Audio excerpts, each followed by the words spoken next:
Salam sejahtera untuk kita semua, warga gereja yang dikasihi dan diberkati oleh Tuhan. Tahun ini, periode pelayanan majelis jemaat dengan perangkat pelayanan 2015-2020 akan berakhir. Dan tentu untuk kelangsungan pelayanan gereja ke depan, pada tahun ini juga akan dilaksanakan pemilihan majelis jemaat dan perangkat pelayanan lainnya untuk periode pelayanan tahun 2020 sampai tahun 2025. Tentu semua berharap setiap pelayan gereja yang terpilih secara pribadi dapat menjadi teladan dan dapat menginspirasi banyak orang tentang hal-hal yang baik. Sebagai hamba Tuhan, ia dapat menunjukkan benih-benih luar biasa yang Tuhan tanam dalam dirinya. Ia memiliki hati untuk menyenangkan Tuhan yang empunya pelayanan. Ia dapat menunjukkan kehidupan yang unggul dan berintegritas, sepadan yang ia katakan dan perbuatannya, dalam arti melakukan yang terbaik. Sebagai hamba Tuhan, ia mampu menunjukkan tingkat keberhasilan dan kepuasan dalam hubungan dengan kepercayaan bagi warga gereja. Karena itu seorang hamba Tuhan harus selalu mawas diri. Jangan sampai kepercayaan, rasa hormat warga gereja menjadi luntur.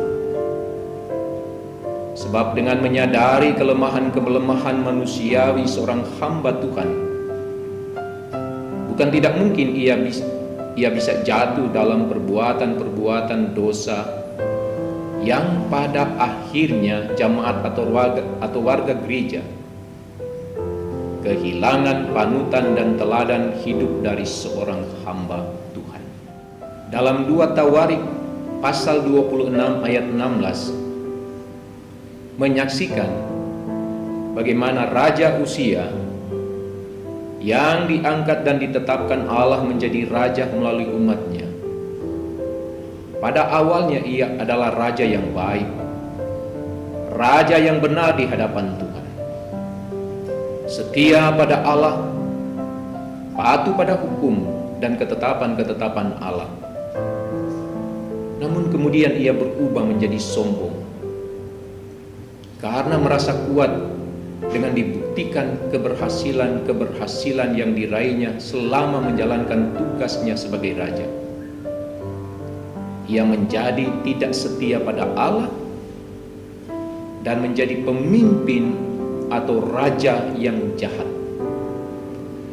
Dosa kesombongan dengan merasa hebat serba tahu, dosa keangkuhan dan ketidaksetiaannya dilihat sebagai bentuk kehancuran dan kejatuhannya sebagai raja atau sebagai pemimpin. Nah, belajar dari kegagalan Raja Uzia ini menyadarkan setiap hamba-hamba Tuhan untuk berhati-hati atau mawas diri. Sebab siapapun dia, sebagai pelayan gereja atau sebagai hamba Tuhan, dapat saja jatuh pada berbagai perbuatan dosa. Ia bisa menjadi hamba Tuhan yang pada awalnya baik dan benar. Perkataan dan perbuatannya, mau mendengar nasihat, kritikan, patuh melakukan keputusan-keputusan bersama. Tapi bisa saja di kemudian hari, ia dapat saja berubah menjadi hamba Tuhan yang lupa diri. Ia bisa menjadi sumber masalah yang dapat memunculkan ketegangan, atau yang dapat melahirkan masalah dengan teman-teman pelayan, dengan warga gereja, bahkan dengan masyarakat.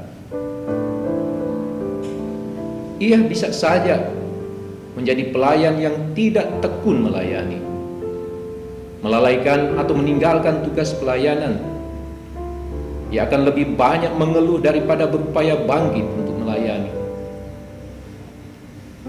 Ia bisa menjadi hamba yang mau mengatur diri sendiri, mengikuti kemauannya sendiri, tidak mau bekerja sama dengan teman pelayan maupun warga gereja.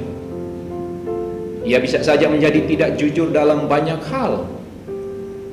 Ia bisa saja menjadi pemimpin yang otoriter, terlibat dengan berbagai skandal seperti penggunaan keuangan gereja, skandal persinahan, dan skandal-skandal lainnya.